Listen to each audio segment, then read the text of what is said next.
করোনাকালীন অনেকের মতো তনুশ্রীও ঘরে বসে শুরু করেন হোমমেড আচারের উদ্যোগ। বছর চারেক আগে ঝক্কি ঝামেলার পর ট্রেড লাইসেন্স করাতে পারলেও এখনও নিতে পারেননি বিএসটিআইয়ের অনুমোদন।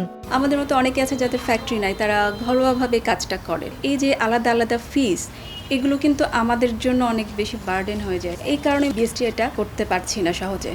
তনুশ্রীর মতো বিএসটিআইয়ের লাইসেন্স ফি নিয়ে অভিযোগ আছে অনেক উদ্যোক্তার। অতিরিক্ত ফি আর জটিল প্রক্রিয়ার কারণে অনেকেই মারাতে চান না সংস্থাটির পথ।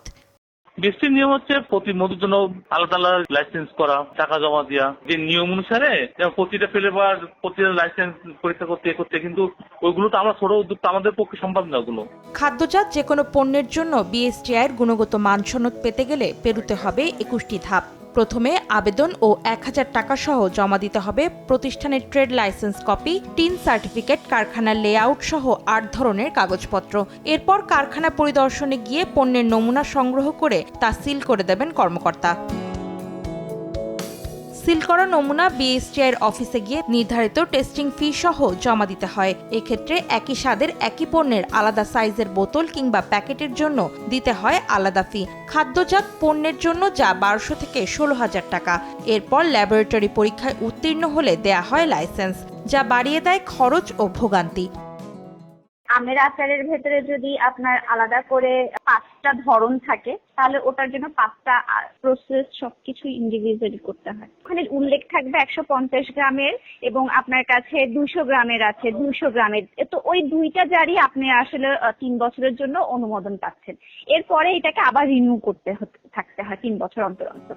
কোনো পণ্য বিএসটিআইয়ের লাইসেন্স পাওয়ার পর সেই পণ্যের বার্ষিক উৎপাদন বা বিক্রির ওপর 0.07 থেকে 0.1% হারে প্রতি বছর সার্টিফিকেশন মার্ক ফি দিতে হয়। প্রতি বছরের হিসাবে এককালীন 3 বছরের জন্য দিতে হয় এই ফি, যা 1500 টাকা থেকে শুরু করে 35 লাখ টাকা পর্যন্ত হয়ে থাকে।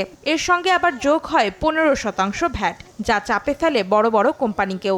প্রোডাক্টের স্যাম্পল তারা প্রপারলি টেস্ট করে যদি তারা অনুমোদন দেয় এবং একটা অ্যাপ্রুভাল যদি তারা 3 বছরের জন্য একবারে দেয়, তাহলে কিন্তু প্রতিবারই আমাকে বিএসটিতে দৌড়াতে হচ্ছে না বা তাদেরও ইন্সপেকশন করার প্রয়োজন হচ্ছে না।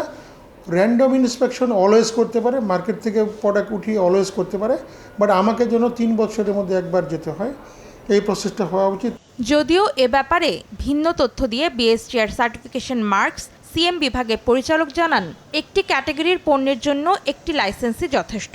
আমরা সার্টিফিকেটের ফিও একটাই রাখি, আবেদন ফিও একটাই রাখি, শুধুমাত্র ওই ভেরিয়েন্টগুলোর টেস্ট ফি আলাদা আলাদা হয়। একই জিনিস যদি আপনি বিভিন্ন সাইজে করেন, আমরা একটা সাইজেরই টেস্ট করি, কারণ ওটা একই জিনিস, ওটা টেস্টও একই করি।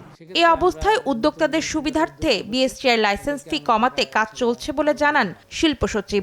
বিএসটিআই যে সমস্ত বড় বড় প্রতিষ্ঠান তাদের সাথে একই রকম ট্রিট করে এসএমইদের সাথে।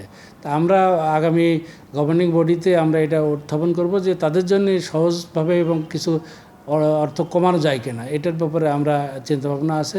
উদ্যোক্তাদের ভোগান্তি কমাতে ওয়ান স্টপ সার্ভিস চালুর বিষয়ে বিভিন্ন মন্ত্রণালয়কে একসঙ্গে কাজ করার তাগিদ সংশ্লিষ্টদের। ওয়ান স্টপ সার্ভিসের মাধ্যমে তারা যাতে একসাথেই সবগুলো কম্পোনেন্টগুলো ফয়সালা করে দেয়। অন্তরা সেন, সময় সংবাদ, ঢাকা। যারা উদ্যোক্তা হচ্ছে তাদেরকে আমরা